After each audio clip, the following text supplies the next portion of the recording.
죽음의 문턱에 이르게 하는 무서운 당뇨합병증, 만성신부전.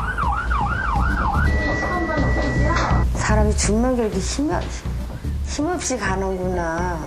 너무 놀랐어요. 물조차 독이 되는 혈액투석의 고통.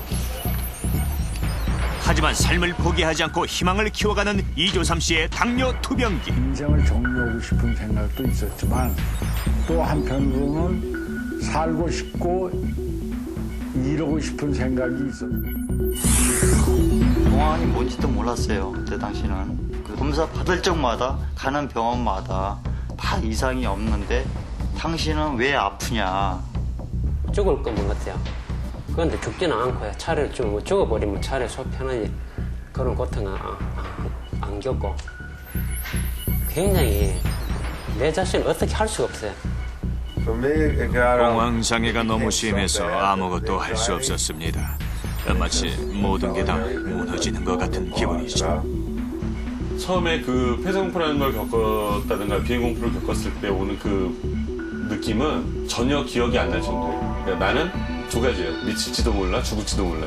호칭 오고 약 받아와서 먹고 입원까지 했어요. 입원까지. 결과는 안 나서요.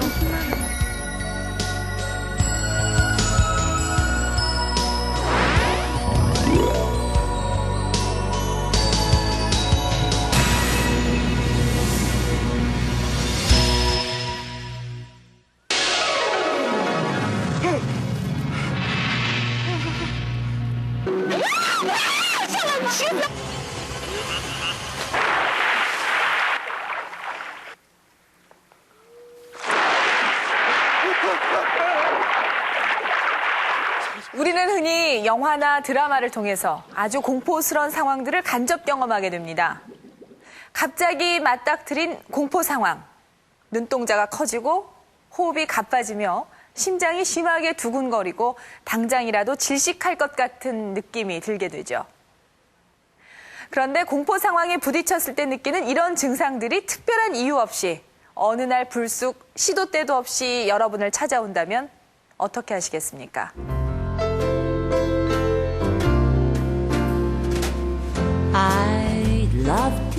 섹시하고 관능적인 여배우 킴 베이싱어. 네덜란드 축구대표팀의 최고의 공격수 베르캄프. 이 두 사람에게는 공통점이 있는데요. 바로 죽을 것 같은 공포와 불안을 반복적으로 느끼는 공황장애를 겪고 있다는 것입니다. 킴 베이싱어는 1998년 아카데미 시상식 무대에 오르기 직전에도 이러다 내가 쓰러져 죽으면 어떡하지 하는 공포와 힘겨운 싸움을 해야 했다고 고백하기도 했습니다. 이름도 낯선 공황장애. 그런데 생각보다 많은 분들이 이미 이 병과 싸우고 있습니다.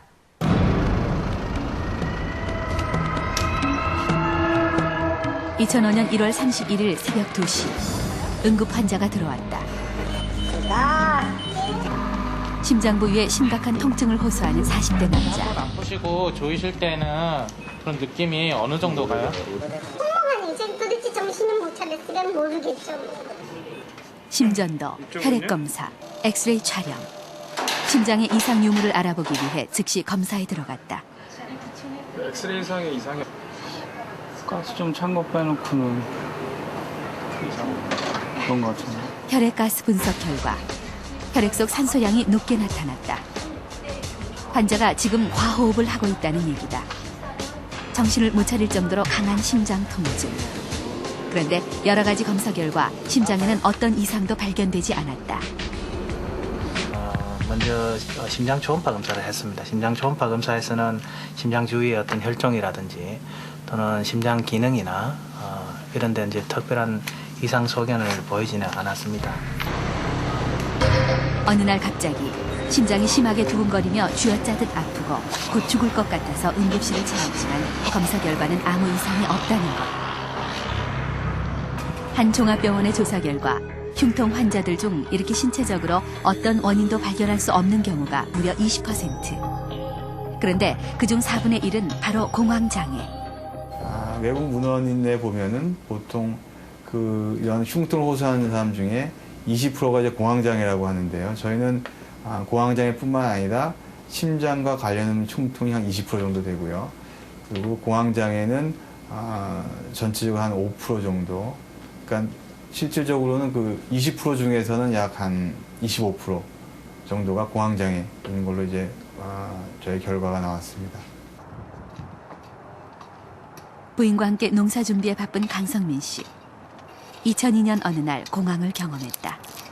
수면 중에서 무호흡을 갖다 겪게 됐어요. 그래서 2번을 갖다가 이게 걸러갖고서 갑자기 이제 팍 하는 그 아주 그냥 그 목을 졸르는 듯한 그런 경험을 해갖고서 아주 굉장히 이건 내가 가만히 있으면 안 되겠다는 거기까지 가게 됐어요. 그래서 차를 타고 가는데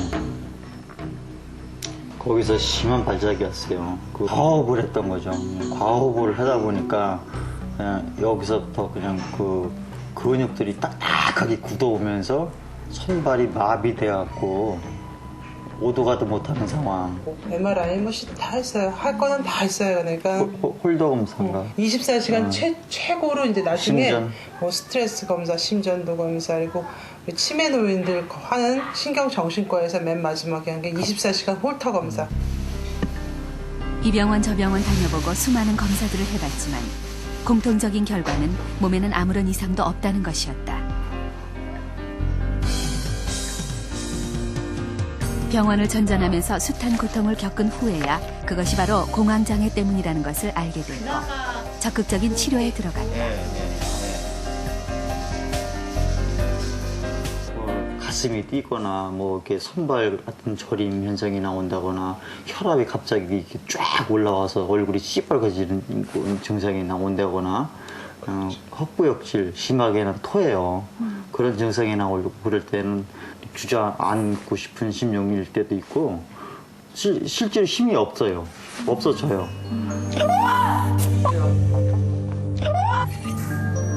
누구나 위험한 상황에 맞닥뜨리면 신체는 긴장하고 동공은 커진다.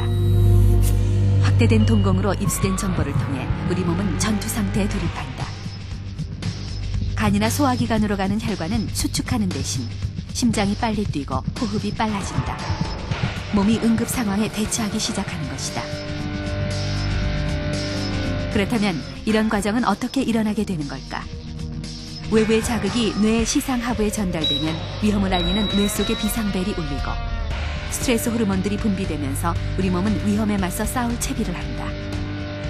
그런데 공황장애의 경우 위험하지 않은 상황에서도 심장이 빨라지고 손발이 저리는 등 몸이 위험 상황과 똑같은 반응을 일으키는 것이다. 그 공황장애란 내 몸의 심장이나 호흡기에 전혀 이상이 없음에도 내가 죽음에 대한 공포를 느끼거나 또는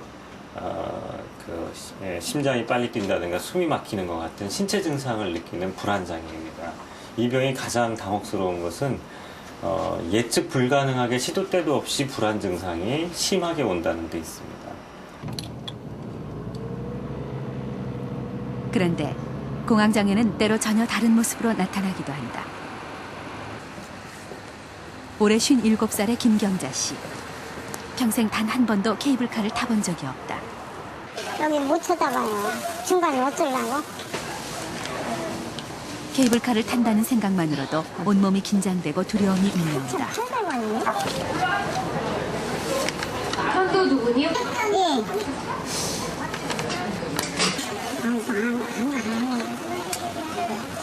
안 하고.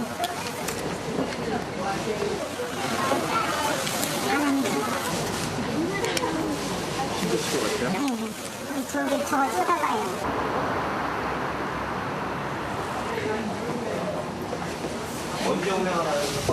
김경자 씨는 결국 케이블카 탑승에 실패했다.